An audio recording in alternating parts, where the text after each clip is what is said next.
කොල්ලෝ කියලා නෑ බා. ආදරේ ඉස්සරහ අපි හැමෝම අසරණ වෙනවා. අචල මිස්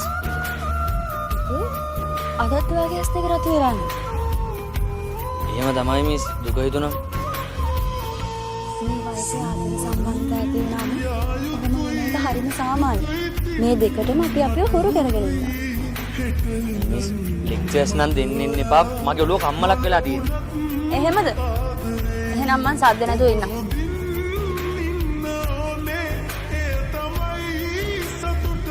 මම පළවෙනිට ආදරය කරපු කෙනා මාව තේරුම් ගත්තා නම් මට දෙන්න.